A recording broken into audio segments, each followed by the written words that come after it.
les marchés financiers avec IG Markets, CFD Trading. Bonjour, c'est Gilles du site boursicoté.com. Voici l'analyse technique des principales paires de devises du marché Forex, ainsi que l'analyse de l'or et du pétrole pour les matières premières. Avec donc sur l'euro-dollar, une certaine stabilité qui s'est installée maintenant depuis le début de la semaine, puisque nous oscillons entre 1,32 et 1,33 en gros. Donc la séance du jour n'a pas dérogé à la règle. On a une zone de point haut ici sur 1,3270, une zone de point de bas sur 1,3212 pardon. Donc bon, petite séance, peu de volatilité. Alors pour ceux qui ont suivi un petit peu les derniers webinaires, séminaires, ici on aurait un petit point d'achat pour un retour à la hausse. Je dis bien petit car on n'a pas du tout confirmation que cette zone de point haut ici fasse une cassure par rapport à ce dernier plus haut. Donc là ici on peut jouer un signal très rapide, mais pour l'instant la tendance n'est pas totalement affirmée. Donc ici toujours dans cette zone de range intermédiaire, avec cette zone de point bas donc qui se situe sur cette zone à peu près à 1,3190, et puis une zone de point haut qui va décroissant. Comme ça on a un triangle un petit peu on a une zone d'attente qui devrait normalement ressortir par le haut. Selon certaines constatations, on voit que les indicateurs sont relativement mitigés. On est légèrement baissier sur le RSI et stochastique. On est revenu en zone neutre donc sur le MACD en phase d'attente. Donc a priori suite à cette phase dynamique assez haussière, on devrait sortir par le haut de cette zone. Alors sur le câble, après avoir anticipé une possible cassure haussière des 1,5929, finalement on est revenu sur la même zone de cotation ici sur les 1,5664. On est venu remettre ici un point de contact sur le support des 1,5656. Donc bon, pour l'instant tout est à refaire. On a quasiment une anse avec tasse ici.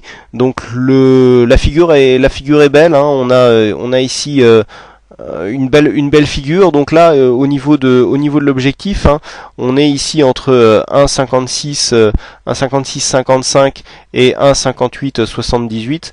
donc on a 220 pips environ, 225 pips d'objectif en cas de cassure ici des 1,5655. donc 220 pips, ça nous donne 1,54 350. donc il faudra en cas de cassure, alors là la cassure semble peu évidente, puisqu'on est quand même survendu au niveau des stochastiques RSI. On a une grosse amplitude au niveau du MACD. Donc pour jouer cette figure, personnellement, j'attendrai plutôt une phase de consolidation technique, un retour technique, rebond technique ici en direction des 1,5744.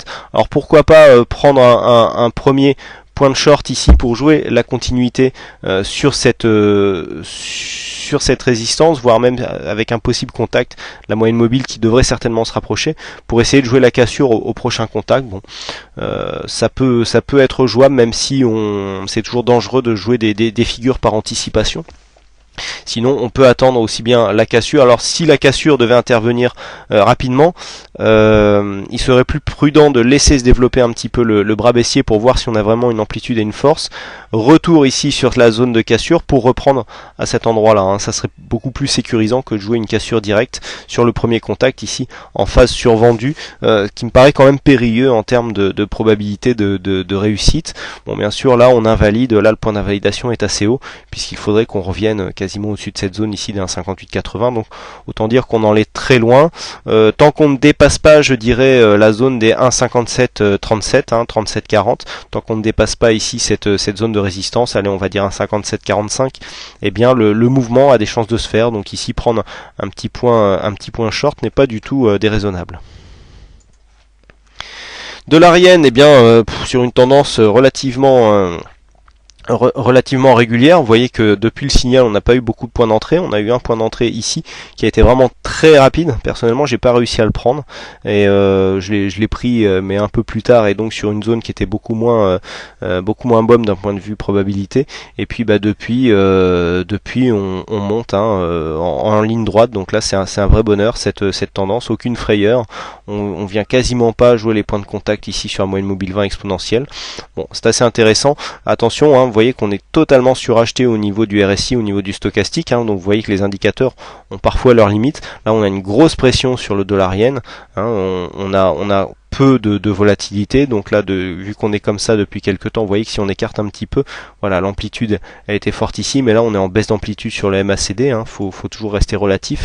Donc voilà, pour l'instant une tendance qui continue, on casse les résistances les unes après les autres, on transforme les résistances en support, on continue à monter, peu de choses à dire. Bon, inutile de dire que c'est plus du tout le moment de rentrer sur cette tendance actuellement, parce que si un retournement survient, eh bien il y a un gros risque quand même.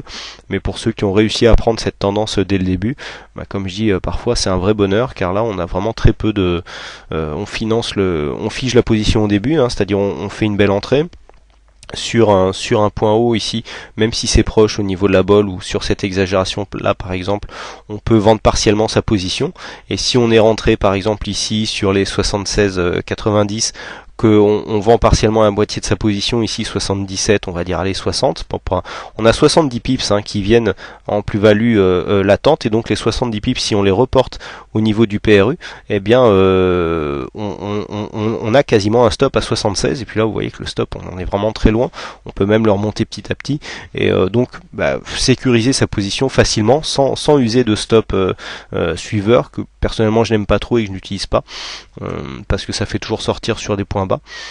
Et donc ici sécuriser son trade, là on sait qu'on ne peut pas faire de perte, et a priori le gain sera assez immense. J'essaierai de suivre la sortie de position en temps réel sur ce support. On passe maintenant aux matières premières avec l'or. Donc hier nous avons eu une montée assez dynamique ici. Je vous avais dit qu'on viendrait certainement consolider. Alors la consolidation se fait juste au-dessus du support ici, hein. Vous voyez que l'ancienne résistance qui correspond ici à cette zone de point haut, eh bien s'est transformée en support, puisqu'on est venu ici, hop, marquer une petite attaque, et depuis on oscille, hein, maintenant entre les 1760 et 1750 $ l'once. Donc là pour l'instant on digère un petit peu cette phase de hausse. Donc là on a un début de cycle haussier qui est en train de se mettre en place sur l'or.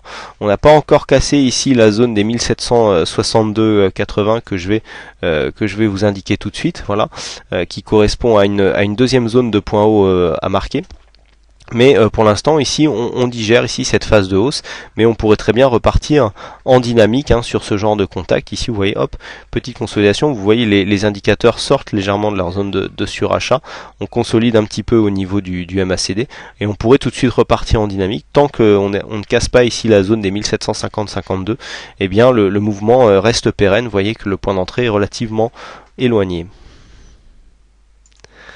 Enfin, nous terminons donc par le WTI. Donc le WTI ici qui est lui aussi sur une belle phase haussière. On est toujours au-dessus de ce support, hein, que je vous ai indiqué il y a quelques jours maintenant. On vient de casser donc cette fameuse résistance des 105,28 $ le baril. Donc pour l'instant on reste au-dessus, on a une phase de stabilisation. La tendance quand même s'est bien développée. Personnellement je déconseille de rentrer là sur cette position si on n'est pas déjà détenteur d'un long là-dessus, puisqu'il y a trop de risques de retournement une fois que la tendance s'est bien développée comme ça. On risque de rentrer sur des points hauts. Donc bon, là par contre on est sur une zone de vente partielle potentielle pour ceux qui ont réussi à prendre la tendance au moment où elle démarrait, hein. Je rappelle le signal, donc là on était en phase baissière, signal se fait ici, hein, sur l'incontact de la bolle sup, on vient rechercher ici un signal. Alors là on a une invalidation par contre, et puis après c'est dur de rentrer, donc là effectivement on pouvait rentrer là et profiter de la suite de la tendance. Mais bon, pour ceux qui ont réussi, qui n'ont pas tenu compte de ce petit contact ici qui a été très rapide, même si à mon sens c'était un petit risque d'invalidation, eh bien la tendance a été relativement intéressante à jouer. Bon, là on arrive sur une zone où les cours commencent à se stabiliser légèrement, donc bon. Là c'est à mon avis c'est une bonne zone de prise de bénéfice. On peut attendre une phase de consolidation, on peut revenir consolider facilement sur les 103 $ le baril, hein. Vous voyez qu'on a une zone de support ici qui peut une ancienne résistance qui peut servir de support, en plus sur un chiffre rond, pour remonter par la suite. Mais bon, c'est vrai que vu les tensions qui existent actuellement sur les conditions géopolitiques, on peut très bien continuer à monter, hein. Là on est sur, ça correspond un petit peu à une phase de spéculation sur certaines actions. Là on est sur une zone en fait de tension, et effectivement ça pourrait continuer à monter, mais la probabilité reste quand même s'affaiblit au fur et à mesure que les cours montent, forcément. Hein, voilà donc ce que l'on peut dire sur ces analyses Forex et matières premières. Il ne me reste plus qu'à vous souhaiter à toutes et à tous une bonne soirée, bonne chance dans vos trades, et je vous donne rendez-vous dès demain pour de prochaines analyses techniques en vidéo. Bonsoir à tous.